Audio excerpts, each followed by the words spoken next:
देवनगर नाम के उस पुराने गांव में बिजली का नामो निशान भी नहीं था। रात का अंधेरा ऐसा कि हाथ को हाथ नहीं सूझता। गांव के सबसे आखिरी छोर पर एक छोटा सा पुराना मकान था, जहां सब इंस्पेक्टर राकेश सिंह पिछले 1 महीने से रह रहे थे। उस रात राकेश सिंह को तेज बुखार था। दवा खाकर वे गहरी नींद में सो गए थे। दूर जंगल से अजीब सी सरसराहटें आ रही थीं। अचानक दरवाजे पर हल्की लेकिन दृढ़ खटखट सुनाई दी। राकेश की नींद टूट गई। पहले तो लगा सपना है, लेकिन फिर दोबारा आवाज दरवाजे पर थी। इतनी रात में गांव में कोई चोर वोर नहीं था, लेकिन राकेश पुलिस वाले थे। उनका मन सतर्क हो गया। धीरे से उठकर वे दरवाजे की तरफ बढ़े। कौन है बाहर इतनी रात को? बाहर से कोई जवाब नहीं आया, सिर्फ फिर से खटखट। राकेश ने दरवाजा खोला। बाहर घना अंधेरा था और चौखट पर एक लंबा सा आदमी खड़ा था। उसके सिर और कंधों पर काला शॉल लिपटा हुआ था, जो हवा में हल्का हल्का लहरा रहा था। चेहरा पूरी तरह छिपा हुआ। भूरा कुर्ता, सफेद धोती, साधारण चप्पलें। उसके हाथ पूरी तरह खाली थे। न कोई लाठी, न कोई हथियार। वह बस खड़ा था, जैसे कोई पुरानी तस्वीर जीवित हो गई हो। राकेश साहब, एक बार मेरे साथ चलिए ना। माँ बहुत मुसीबत में है, उनका समय बहुत कम रह गया है। राकेश ठिठक गए। आवाज में इतना सच्चा दर्द था कि उनका दिल पिघल गया। लेकिन पुलिस वाले का दिमाग काम कर रहा था। तुम कौन हो भाई? नाम क्या है तुम्हारा? इतनी रात में कैसे आए? और तुम्हारी माँ को क्या हुआ है? मेरा नाम वीर है साहब। मैं इस गांव का ही था। आप बस मेरे साथ चलिए। माँ आपकी मदद का इंतजार कर रही हैं। वो अकेली हैं, बहुत अकेली। राकेश को एक पल के लिए अजीब लगा। राकेश ने हिम्मत करके शॉल के बारे में पूछा। लेकिन तुमने यह काला शॉल क्यों ओढ़ रखा है? चेहरा क्यों छिपाया हुआ है? क्या कोई डर है या कोई राज है? यह शॉल मेरी पुरानी यादों को छिपाने के लिए है साहब, ताकि कोई डर न जाए। मैं अब वैसा नहीं हूं जैसा पहले था, लेकिन माँ के लिए मैं कुछ भी कर सकता हूं। कृपया मेरे साथ चलिए। माँ बिना आपकी मदद के वो टूट जाएंगी। राकेश चुप हो गए। जंगल से एक अजीब सी फुसफुसाहट आई। राकेश को लगा कि अगर वे नहीं गए तो शायद कोई बड़ा पछतावा होगा। बुखार अभी भी था, शरीर कमजोर था, लेकिन उस आदमी की आवाज में इतना सच्चा प्यार था कि मना नहीं कर सके। ठीक है, चलता हूं तुम्हारे साथ, लेकिन बताओ तो सही, तुम्हारी माँ कहाँ रहती हैं? और ये मुसीबत क्या है? बहुत दूर नहीं साहब, जंगल के पार। बस चलिए, मैं रास्ता दिखाता हूँ। राकेश वीर के पीछे चल पड़े। बाहर का अंधेरा और गहरा लग रहा था, जैसे कोई पुरानी कहानी शुरू हो रही हो। राकेश सोच रहे थे, यह आदमी कौन है? क्यों इतना दर्द है उसकी आवाज में? और क्यों लगा कि यह सिर्फ एक इंसान नहीं, कुछ और है? राकेश और वीर जंगल की संकरी राह पर चल पड़े। राह इतनी तंग थी कि 2 आदमी मुश्किल से साथ साथ चल सकते थे। चारों तरफ घने पेड़, साल, पीपल, बरगद।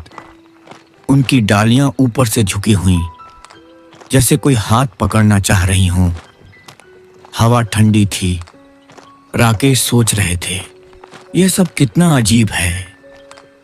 एक पुलिस वाला बीमार हालत में रात के अंधेरे में एक अजनबी के साथ जंगल में जा रहा है, लेकिन वीर की आवाज में जो प्यार था वो उन्हें रोक नहीं पा रहा था। वीर, तुम इस गांव में पहले कहाँ रहते थे? मैंने तुम्हें कभी देखा नहीं। साहब, मैं लक्ष्मी माँ के घर में रहता था। वो छोटा सा घर जो जंगल के किनारे है। बचपन से मैं वहीं बड़ा हुआ। माँ अकेली थीं। पिता बहुत पहले चले गए थे। मैं ही उनका सहारा था। लेकिन एक दिन सब बदल गया। राकेश ने पूछा नहीं कि क्या हुआ, लेकिन मन में सवाल उठ रहे थे। और अब तुम्हारी माँ पर क्या मुसीबत है? बताओ तो सही, शायद मैं मदद कर सकूं। माँ पर एक पुरानी अंधेरी शक्ति छाई हुई है साहब। वो रात को अजीब आवाजें सुनती हैं, जैसे कोई उन्हें बुला रहा हो। नींद नहीं आती, डर लगता है। वो सोचती हैं कि कोई उनके साथ है, लेकिन कोई नहीं होता। वो अकेलापन उन्हें खा रहा है। मैं दूर से देखता हूँ, मदद करना चाहता हूँ, लेकिन मेरी आवाज नहीं पहुंचती। आज आपकी वजह से पहुंची। राकेश चुप हो गए। जंगल में हवा और तेज हो गई। पेड़ों की डालियां हिल रही थीं। कभी कभी दूर से कोई छाया हिलती दिखती, लेकिन वीर रुक जाता, उन्हें देखता और छाया गायब हो जाती। कोई चीख नहीं, कोई हमला नहीं, सिर्फ एक अजीब सन्नाटा। यह जंगल इतना डरावना क्यों लग रहा है? पहले भी आया हूं, लेकिन आज कुछ अलग है। यह जंगल पुराना है साहब। इसमें बहुत सी कहानियां दबी हुई हैं, लेकिन डरिए मत। मेरे साथ हैं तो कुछ नहीं होगा। बस माँ तक पहुंच जाना है। वे चलते रहे।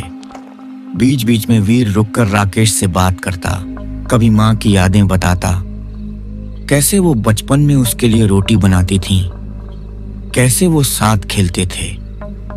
राकेश सुनते रहे। उनकी आंखों में नमी आ गई। वे सोच रहे थे, ये आदमी कितना प्यार करता है अपनी माँ से। आखिरकार वे उस छोटे से पुराने घर के सामने पहुंचे। घर की दीवारें पुरानी थीं, छत पर घास उगी हुई। दरवाजा आधा खुला था। अंदर से हल्की रोशनी आ रही थी। एक छोटी सी दिया जल रहा था। वीर बाहर खड़ा हो गया। राकेश अंदर गए। कौन है इतनी रात में? मैं राकेश सिंह हूँ, पुलिस वाला। वीर मुझे लेकर आया है। लक्ष्मी ने सिर उठाया। उनकी आंखों में आंसू थे। तभी वीर धीरे से अंदर आया। खड़ा होकर बोला, माँ, मैं हूँ आपका वीर। कई साल पहले मैं चला गया था, लेकिन आज खून का रिश्ता मुझे वापस लाया। वो अंधेरी शक्ति जो मुझे ले गई थी, अब आपको परेशान कर रही थी, लेकिन अब वो चली गई। राकेश साहब की वजह से और मेरे प्यार से आप अब सुरक्षित हैं माँ। वीर मेरा बेटा, तू फिर आया माँ को बचाने। हाँ माँ, खून का रिश्ता कभी नहीं टूटता। अब मैं जा रहा हूँ। आप खुश रहना, बहुत खुश रहना। राकेश को कुछ समझ नहीं आ रहा था। वो दोनों की बात सुनता रहता है। उसका काला शॉल हवा में लहराया। वह अंधेरे में गायब हो गया। लक्ष्मी ने पुकारा, लेकिन वह नहीं लौटा। राकेश ने और कुछ सवाल जवाब नहीं किया। राकेश बाहर आए। उनकी आंखें नम थीं।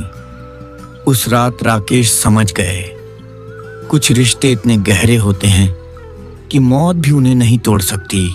का रिश्ता सबसे मजबूत, सबसे प्यारा और सबसे अमर होता है। दुनिया की सारी माएं खुश रहें। राकेश घर की ओर चल पड़े। जंगल की संकरी राह अब पीछे छूट चुकी थी। लक्ष्मी माँ को उन्होंने अकेला नहीं छोड़ा था। उनके पास अब एक छोटा सा ताबीज था, जो वीर ने अपनी याद में दिया था। राकेश के कदम धीमे थे। शरीर अभी भी कमजोर था। बुखार उतर रहा था, लेकिन मन में एक अजीब सुकून था, जैसे कोई बोझ उतर गया हो। रात अभी भी गहरी थी, लेकिन अब अंधेरा उतना डरावना नहीं लग रहा था। राकेश के कपड़े भीगने लगे। वे रुके नहीं। बस चलते रहे। बारिश की ठंडक उनके बुखार को और कम कर रही थी। पानी चेहरे से बह रहा था, आंखों में मिल रहा था, लेकिन वे मुस्कुरा रहे थे। कुछ दूर चलने के बाद सामने एक पुराना पीपल का पेड़ था। उसकी छांव में कोई खड़ा था। राकेश ने आंखें सिकोड़ी। बारिश की पर्दे में भी वो आकृति साफ दिख रही थी।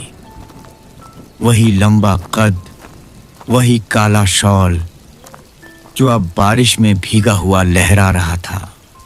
वीर, तुम यहाँ? उसका चेहरा अब भी छिपा हुआ था, लेकिन आवाज वही थी, प्यार भरी, दर्द भरी, लेकिन अब शांति से भरी। साहब, मैं बस एक बार और देखना चाहता था कि आप ठीक हैं।